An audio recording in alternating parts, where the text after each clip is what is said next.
যে কথাগুলো বলেছে সেটা আমাকে বাঁচানোর জন্য বলেছে। এই গাড়ি পুড়ে যাবে মানে আমার কিসের ভাড়া আছে? সর্বনাশ, মা থামাও এসব কথা, নাহলে দিল থেকে তাল হয়ে যাচ্ছে। ছাড়ো তোর কথা না বউ। কে চিনি, কি আছে তার? না আছে বুদ্ধি, না আছে লেখাপড়া। এটা গেও মেয়ে, কুসংস্কারে ভরা মাথা, কখন কি বলে তার ঠিক নেই। হ্যাঁ, ওর কথা মেনে নিলে যাকে যাকে। আমি ওর কথা বলতে চাই না, ওর কথা বলতে আমার প্রবৃত্তিও হয় না। অপলা, ওই নিহাত মেয়েটা ভালো রাধে, তাই জন্য ওকে এই বাড়িতে কাজে রাখা। নাহলে ওরকম ছিটগ্রস্ত মেয়েকে কেউ কাজে রাখে? এটাই তো আপনারা ভুল করেন। সব ছিটটিট কিচ্ছু নয় কর্তামা, এসব হচ্ছে সবার সামনে নিজের গুরুত্ব বাড়ানোর ফন্দি। মানুষকে ভয় দেখিয়ে ও নিজের বশে আনতে চায়। অ্যাটেনশন। বাবা, বাড়ির রাঁধুনি চায় অ্যাটেনশন। তা সে বাড়ির সবার অ্যাটেনশন চায় নাকি কোনো একজন বিশেষ মানুষের? না মানে কোনো যদি বিশেষ মানুষের অ্যাটেনশন চেয়ে থাকে তাহলে তো সেই অ্যাটেনশন সে অলরেডি পেয়ে গেছে।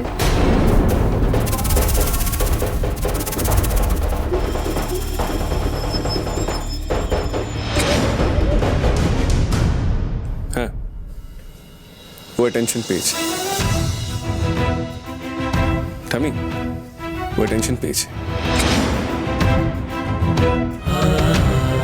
কারণ আমি এসে দেখেছি ওই ঘরে বন্ধ ছিল। বলতে পারো ওকে কেউ বাইরে থেকে বন্ধ। কি বলছো দাদু ভাই? চিনিকে কে ঘরে বন্ধ করে রাখবে, তা আবার আমার ঘরে?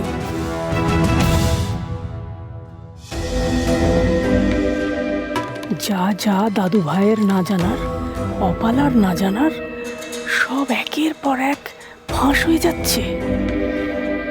থামাতে হবে, থামাতে হবে এটা। অনেক হয়েছে, অনেক হয়েছে। এবার তোমরা সবাই একটু বাইরে যাও তো, আমি নাত বউয়ের সঙ্গে একা একটু কথা বলতে চাই। কি নাত বউ, তোমার আপত্তি নেই তো?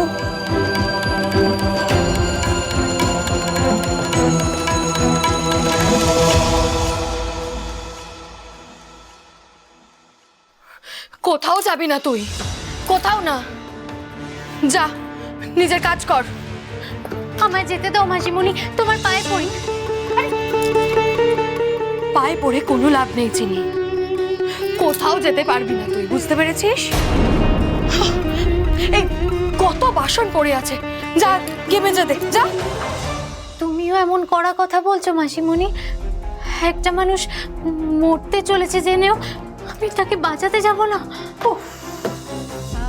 এই এক কথা বলেই চলেছিস। অনেক হয়েছে বুঝলি, অনেক হয়েছে, এবার একটু থাম তো। কেউ মরবে না চিনি, কেউ মরবে না।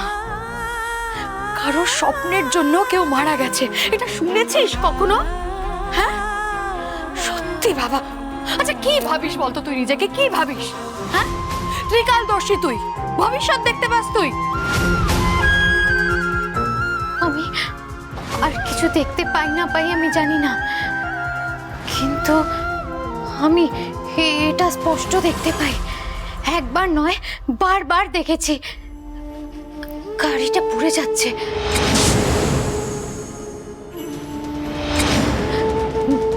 বউটা পুড়ে যাচ্ছে।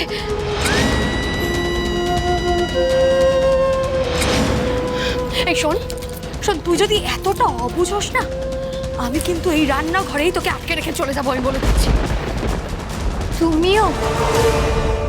তুমিও আমায় বন্ধ করে রাখবে মাসিমণি?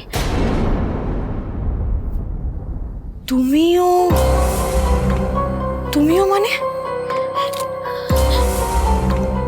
আর কে তোকে বন্ধ করে রেখেছিল? কি হলো চিনি? আমি কিন্তু কিছু।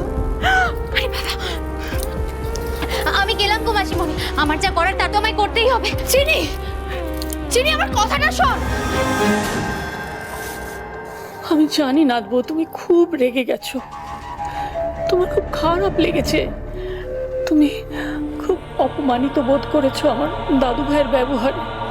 বাহ, তাহলে তো আপনি সবকিছুই জেনে গেছেন। তাহলে এও জেনে রাখুন, এত কিছু হওয়ার পরও কিন্তু ছেলের মা ছেলেকে নিয়ে গলে আছে। তার কথায় ছেলে নাকি ভীষণ ভালো মানুষ, সে নাকি সব মানুষকে মানুষের মতন সম্মান দিতে পারে, আর সেই জন্যই আজকে কাজের মেয়ের। এনিওয়ে আমি না এসব বিষয়ে কথা বলতে চাই না, আমার ঘেন্না করে। আপনি বরং আমাকে মাফ করে দিন, আমাকে আপনি আর নাটবউ বলে ডাকবেন না। হ্যাঁ, আসলে কারণটা হলো আমার এত ভালো মানুষের সহ্য হয় না। আমি এত ভালো মানুষ নই। আমি খুব ভালো করে জানি কাকে মাথায় তুলে রাখতে হয় আর কাকে পায়ের তলায় রাখতে হয়। এই তো, একেই তো চাই আমি দাদু ভাইয়ের জন্যে। এর অপেক্ষাতেই তো ছিলাম আমি এতদিন। এই পারবে এবারে মান রাখতে। এই বিয়েটা তোমাকে করতেই হবে নাতবো। তুমি ওকে বিয়ে করলে আমি শান্তিতে মরতে পারবো। তুমি পারবে তাকে এই সংসারে ঠিক দিকে নিয়ে যেতে। আপনাকে আমি একটা কথা বলি, কিছু মনে করবেন না? না মানে আপনার নাতি কি বাচ্চা ছেলে যে ওকে ঠিক দিকে নিয়ে যেতে হবে? না বৌমা একটা কথা ঠিক বলেছে। সত্যি আমার দাদু ভাই খুব ভালো মানুষ। তুমি যদি ওকে বিয়ে না করো, ওর ভার যদি না নাও, তাহলে ওর এই ভালো মানুষের সুযোগ নিয়ে চিনি ভূতনাথের মতো চাকর বাকরেরা ওকে ভুল বুঝিয়ে নিজেদের আখের গুছিয়ে নেবে, যেমন নিচ্ছে। ওরা তো জানে আমার দাদু ভাই এই চৌধুরী পরিবারের সমস্ত ব্যবসা, সমস্ত সম্পত্তির একমাত্র উত্তরাধিকারী। এই টাকার ব্যাপারটা কত কোটি টাকার হবে সেটা আন্দাজ করতে পারো?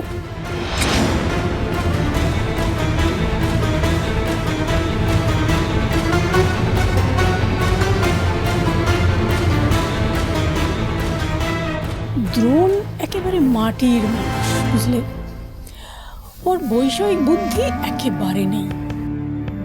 সারাদিন গরিব মানুষের সেবা করে বেড়ায় আর অল্পেতেই মন গলে যায়। আমার না এই ক্লাসটাকে জাস্ট সহ্য হয় না। সব প্যারাসাইট, অন্যের মহত্বের উপর বেঁচে থাকে। এরা মরে গেলে কিন্তু পৃথিবীর কিচ্ছু যাবে আসবে না। ঠিক বলেছ, একেবারে ঠিক। এসো তো আমার কাছে বসো, এসো। তুমি একেবারে আমার মনের কথা বলেছ। এই চাকর বাকরগুলো কি করে জানো? দ্রোণ দাদু ভাইকে হাতে রাখে, ব্যাস তাহলেই তাদের সংসার চলে যায়। তুমি জানো দ্রোণের এই ভালো মানুষই একেবারে ওর ঠাকুরদার মতো।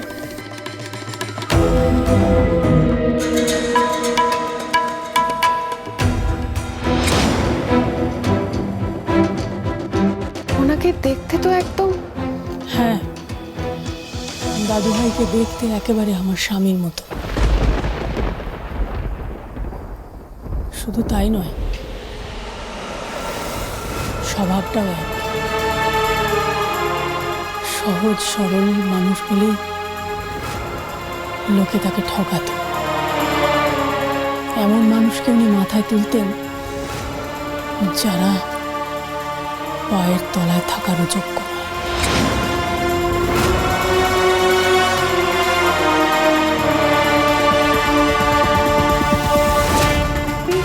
আপনি পেরেছিলেন তাকে সামলাতে?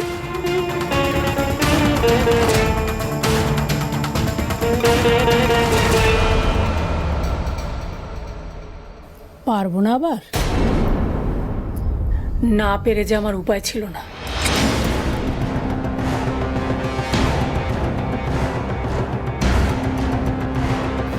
আমি পারি না হেন কাজ নেই।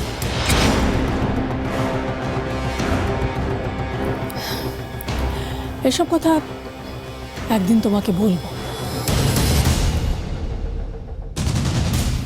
শোনো আপালা দিদি, এসো তো, আগে আমার কাছে বসো। তোমাকে কেন এই সংসারে আনতে চাইছি জানো? তোমার মধ্যে নিজেকে দেখতে পেয়েছি।